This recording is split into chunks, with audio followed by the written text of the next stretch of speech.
Two figures sit opposite each other over a small table in the dead of night in the solar of Balar Manor. The ancient Alinor clock chimes, signaling that one of the morning has arrived. Lord Draxillus sits opposite Tarvala Sulmorin. His expression is passive but understanding, wearing one of his fine, crisp white suits even at this late hour. Hers, that of a woman who has seen too much and been pushed too far, freshly bathed in a red silken button-up pajama. A face blotchy and puffy from tears and a chest that burns with the ache of loss. I just keep seeing her. Knife to father's throat. The hatred for me, for him in her eyes. And she repeats again, having relived this out loud now more times than Draxillus could count. But he listens again, patiently. His head just came off. Shaking her head, as if that would shake loose the image, she continues. Seeing Roger bleeding, knocked down, everyone there is exhausted. We had won, and then it was an ambush the whole time. Had to be 40 or 50 of them just appeared on the balcony. We were dead. And then the flash of light and heat, and the sword, and ash. It was like being under Ash Mountain. There's just ashes falling, drifting down on us. Mother was gone. They were gone. We were all that was left. Silence fell. The only sound is the ticking of the ancient clock. Draxillus finally nodded once. It was clear that she had talked herself out. You did what you had to do, and you tapped into the sword as we have been training for, Miss Sulmorin. You survived, as did your comrades. It is clear that the Legion convinced your mother to join them and turn against you and your father for his willingness to leave her after all this time. His life was already forfeit the moment he was taken. There was nothing more you could have done. Tarvala's long black hair shakes with her head. I didn't do it. It was just like before, reactionary, instinctual. I had no control at all. Soul weary, red eyes, looking up, finally meet his steel blue. I can't do this anymore. This sword, the Legion of the Ashen Phoenix, the Scions, it all costs too much. The fee is too high, and I'm not strong enough. I just can't anymore. Her eyes looked over the red steel of the great sword next to her, its quiet, untapped potential still buried under its gleaming surface. Draxillus took a long sip of his imperial red as his eyes studied her.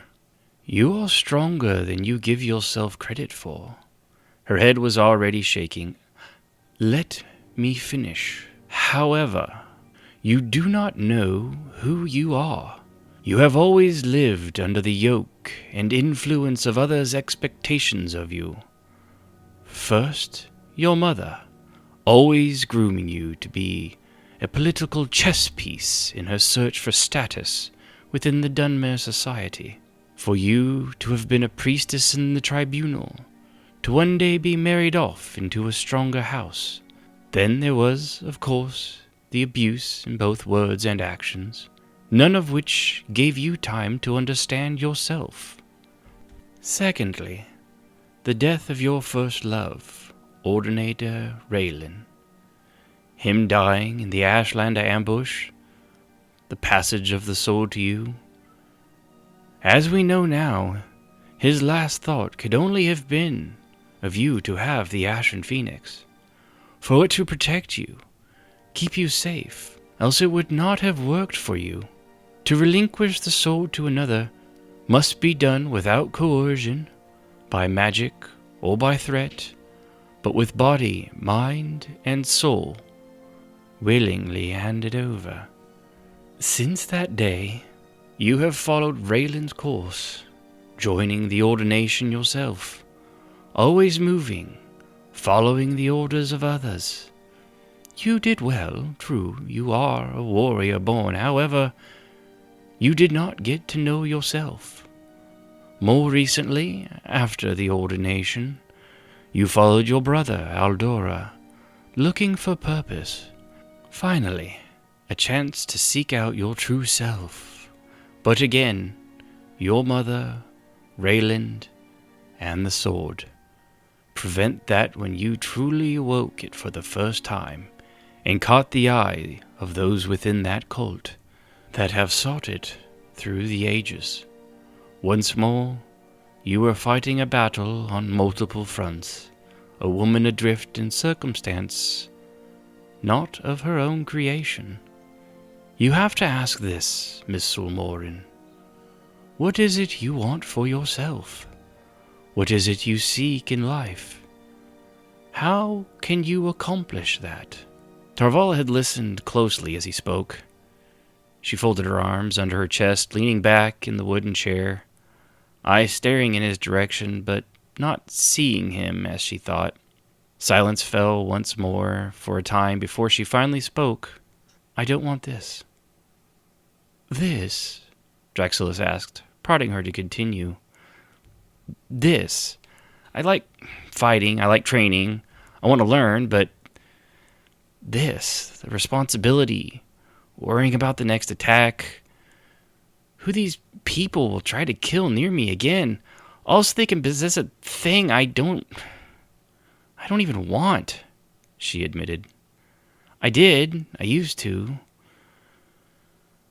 But I'm not like Sildreni, or you, or even my brother. You want your empire back. Sildreni wants knowledge and power. My brother, family. I know what you all want, but you're right. I don't even know what I want.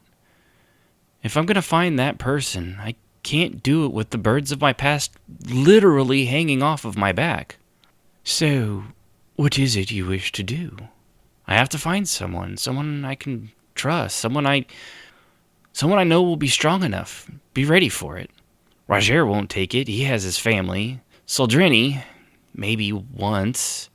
Not now, though. She's got Roger, and they're going to be wed. The houses joined, and she has a baby coming. Sial's, Sia is Sia. Caves is too old. Wise enough, probably, but old, and I don't know him that well anyway. She trailed off, biting her lower lip in thought. After a moment, she looked up slowly, their eyes meeting. There's you, though, she said hesitantly, as if testing the phrase out loud. Draxilis' dark eyebrow arched slightly. I beg your pardon. You've been training me to focus and balance my mind, body, and spirit already. Even the shard I gave you awoke it in a minute, transformed it into a dagger. You bonded with it faster than any of the others. Sildreni trusts you. My brother doesn't badmouth you, so he has to as well. He's never said anything good or bad, but him not saying anything is still saying a thing. You're a mage, you know things, you're an imperial lord, even. She paused, realizing that she was starting to ramble, adding more simply, and I trust you. Draxilis held her gaze calmly, reading her earnest face and seeing the surety of it in her eyes and the posture in her body. If you do this, we do not know that you can take it back in the future. We've found no evidence of one giving up the sword to another and being able to reclaim it. I don't care. I do care a little, but I don't know that I even want it back. Just promise me to keep helping. Give me time and training. If that day comes, well, we'll see if we burned that bridge when we have to cross it. Will you take it? She concluded with a nod and confidence in her voice. To Tarvala's eyes, he looked to be giving it serious consideration. As that consideration went on, she began to worry he'd refuse until, I accept, he stated simply. The only complication I see is in making sure that those remaining still seeking the sword know that you no longer possess it and thus are no longer of consequence. That and sending a message to them, one to truly make them pause. Your recent incineration of so many at the temple was a blow, but a final nail must be hammered home. I believe I know what to do, he said, nodding to himself thoughtfully. Good, great, good point. She grabbed the hilt of the great sword, effortlessly placing it between them. And one last thing, he added, as both their eyes set upon the sword, now seeming to glow from inside like a light shining through eyelids. A request. You must take a shard for yourself to continue your training, if it is possible.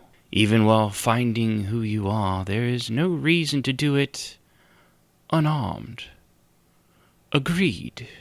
Pausing a moment, she nodded. Agreed. Now, what do I do? We place our hands beneath the flat of the blade, and you must relinquish the sword from your care to mine. If you have doubts, it will not work. Say the words to help focus your thoughts. I relinquish the sword, he instructed. They placed their hands under the great sword's blade over the small coffee table that lay between them, each holding it up. Say the words.